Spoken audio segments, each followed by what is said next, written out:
Hello guys, வீட்டில் எப்படி சிம்பிளாக மீன் குழம்பு வைக்கலாம் தான் ட்ரை பண்ணியிருக்கேன். இது கல்யாண வீட்டு குழம்புல, ஹோட்டல் ஸ்டைல் குழம்புல, இது ஏன் ஸ்டைல் குழம்பு. மீன் குழம்புக்காக ஃபஸ்ட்டு எண்ணெய் ஊற்றிக்கிட்டு கருவேப்பிலை, வெந்தயம், வெங்காயம், தக்காளி, பூண்டு இதெல்லாம் போட்டு நல்லா வதக்கிக்கணும்.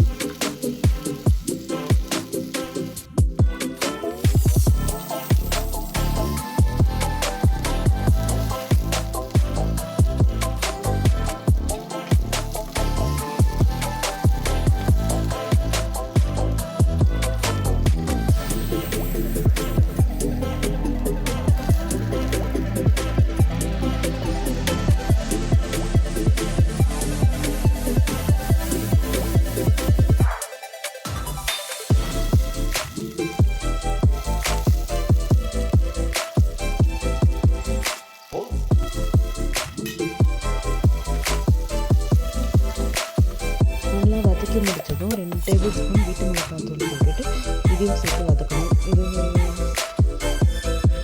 நல்லா வதக்கினாலும் 2 டேபிள் ஸ்பூன் வீட்டு மிளகாய்த்தூள் போட்டு இதையும் நல்லா எண்ணெயிலே வதக்கணும்.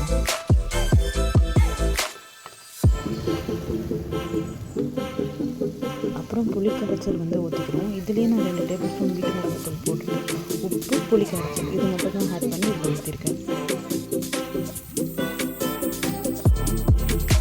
நல்லா கொதித்து வந்ததும் மீன் போட்டு இறக்கிட வேண்டும்.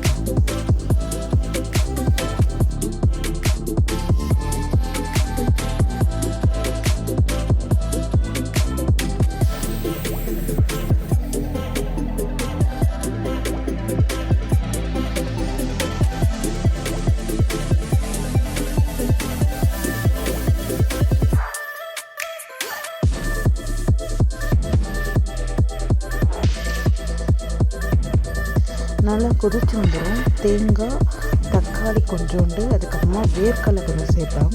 நல்லா சேர்த்துட்டு நல்லா அரைச்சிட்டு அந்த மீன் குழம்புல கொஞ்சோண்டு ஊற்றிடுவேன். ஏன்னா அதிகமாக ஊற்றக்கூடாது, கொஞ்சோண்டு ஊற்றணும். அவ்வளோதான், மீன் வறுத்து முடிச்சது. இன்ஸ்டன்ட் மீன் குழம்பும் மீன் முதலும் ரெடி ஆயிடுச்சு. இது ரொம்ப டேஸ்ட்டாகவும் சுவையாகவும் இருந்தது. நீங்களும் ட்ரை பண்ணிட்டு எப்படி இருக்குன்னு கமெண்ட்டில் சொல்லுங்கள். Thank you so much. டாட்டா.